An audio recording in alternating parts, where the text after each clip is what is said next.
Training. The woman leads Ruby to the box. She places an apple inside. "Good girl, Ruby," she says kindly.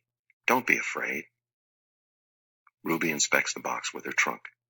The woman makes a clicking sound with a little piece of metal she is holding in her hand. She gives Ruby a piece of carrot. Each time Ruby touches the box, she gets a click and a treat. "Why is she making that clicking noise?" I ask Bob. "They do that to dogs all the time," Bob says. I can tell he doesn't approve. It's called clicker training. They want Ruby to associate the noise with the treat. When she does something they want, they make that noise. "Great job, Ruby," the woman says. "You're a quick study." After many clicks and carrots, she takes Ruby back to her cage. "Why is that lady giving me carrots when I touch the box?" Ruby asks me.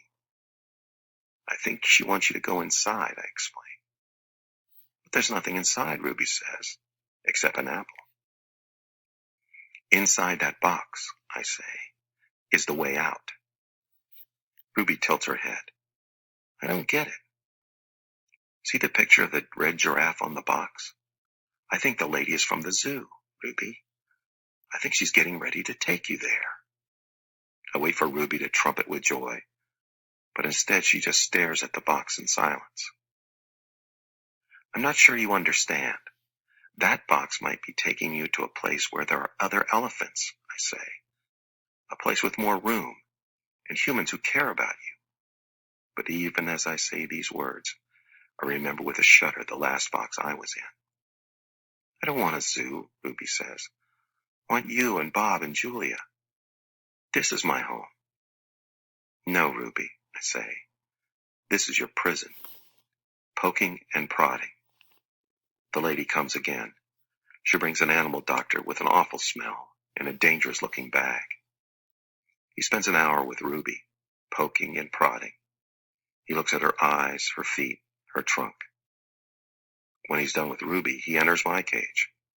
I wish I could hide under, not tagged like Bob. Instead, I do a nice, loud chest beat, and after a moment, the doctor retreats. "We're going to need to put this one under," he says. I'm not quite sure what he means, but I strut around my cage feeling victorious anyway. No painting. No one asks me to paint today. No one asks Ruby to perform.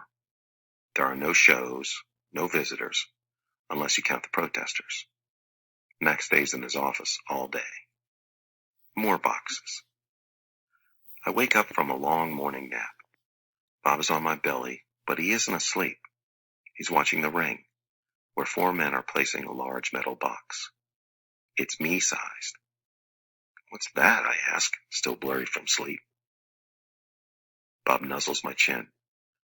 "I believe that box is for you, my friend." I'm not sure what he means. "Me?" "They brought in a bunch of boxes while you were sleeping.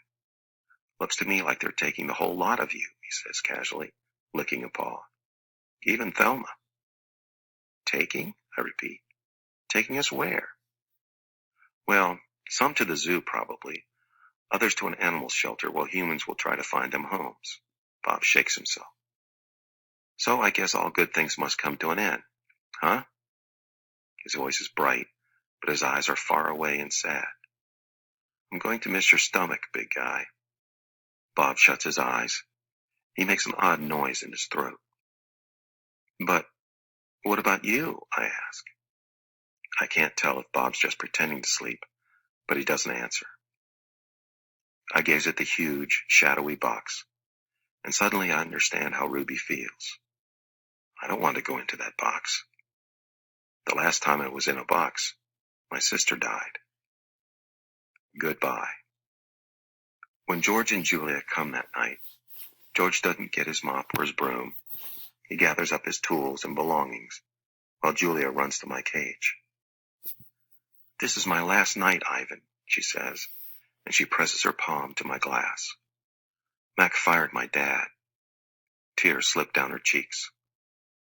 "But the zoo lady said maybe they'll have an opening there in a while, cleaning cages and stuff."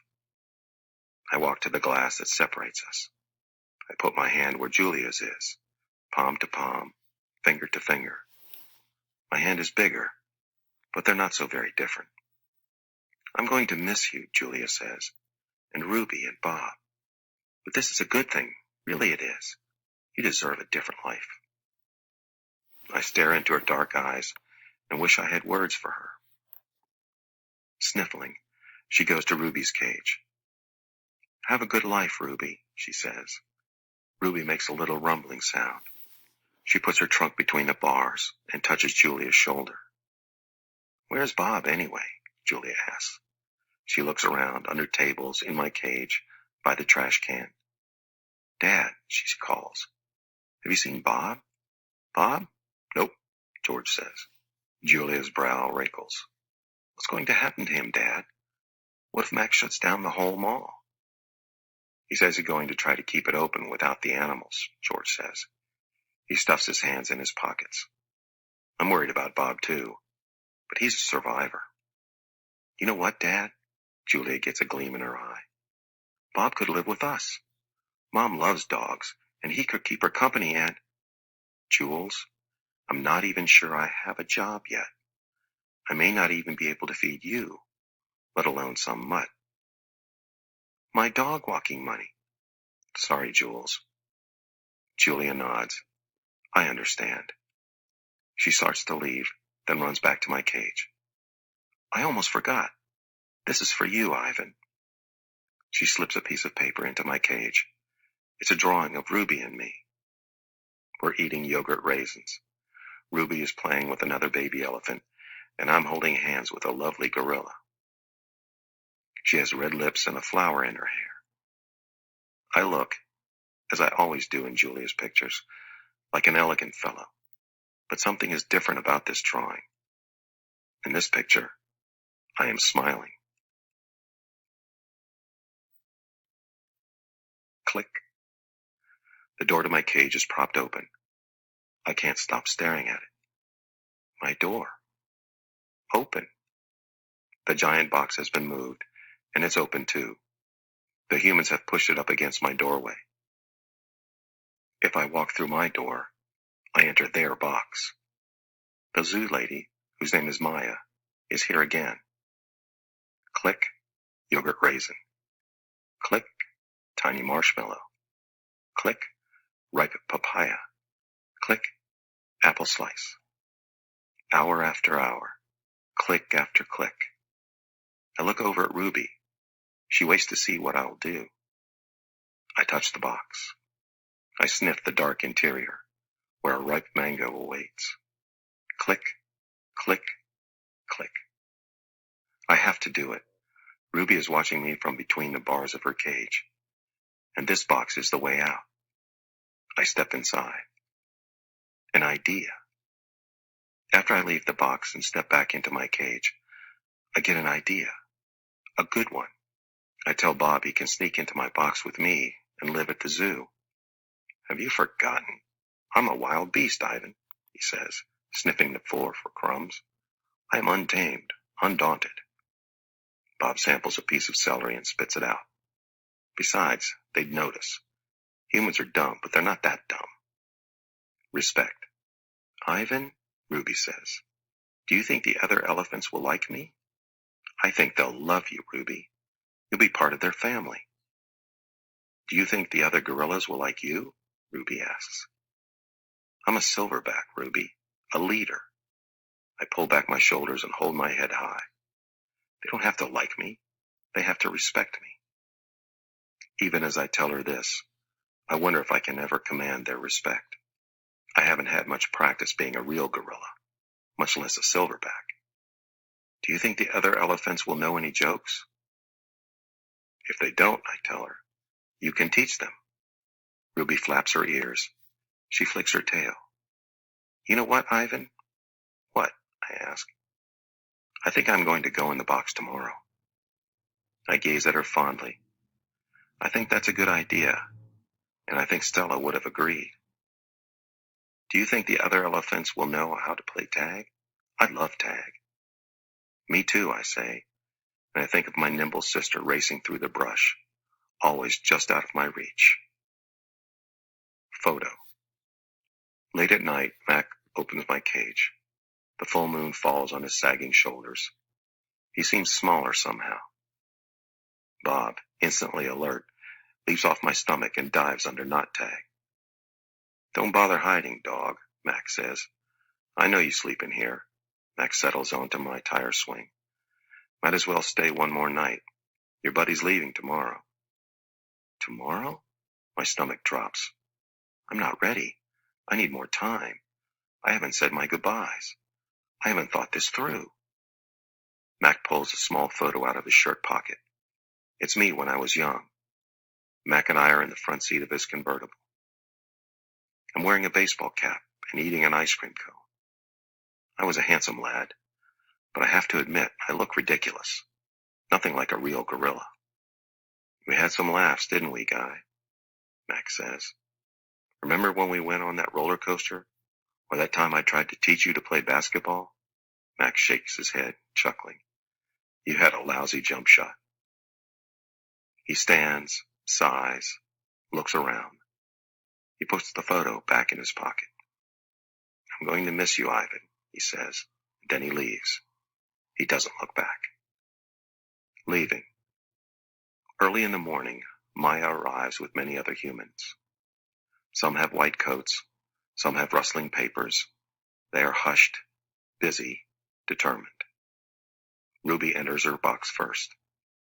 I'm scared, Ivan, she calls from inside the box. I don't want to leave you. Part of me doesn't want her to leave either, but I know I can't tell her that. Think of all the amazing stories you can share with your new family, I say. Ruby falls silent. I'll tell them your elephant joke, she says after a long pause. The one about the refrigerator. I bet they'd like that. And be sure to tell them about Bob and Julia and me. I clear my throat. And Stella. I'll remember everyone, Ruby says, especially you. Before I can say any more, they roll her cage out to a waiting truck. It's my turn. Bob is hiding in a corner behind my pool. The humans don't even notice him. While they're busy making sure my box is ready, Bob sneaks over. He licks my chin, just in case there are any leftovers.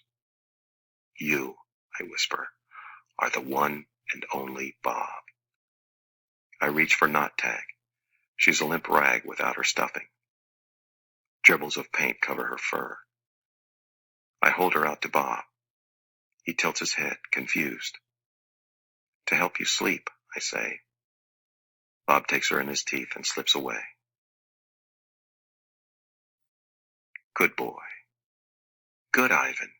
Good boy, Maya says while I lumber into my box. I hear the clicker, and I'm rewarded with a tiny marshmallow. When I'm settled, Maya gives me a sweet drink that tastes of mango and something bitter. My eyelids grow heavy. I want to see what happens next, but I'm sleepy. So sleepy.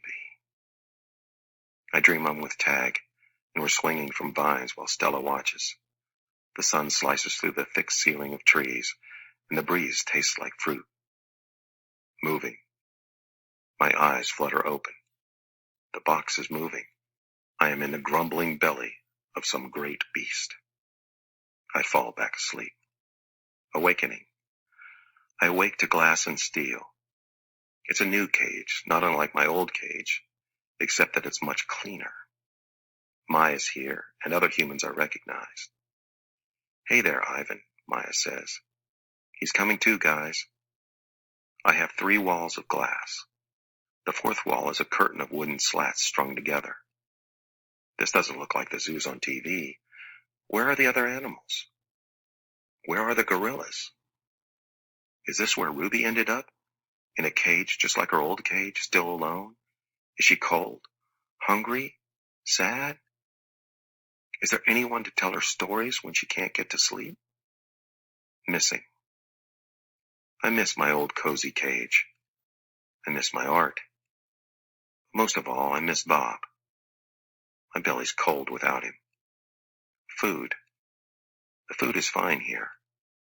No soda, though, or cotton candy.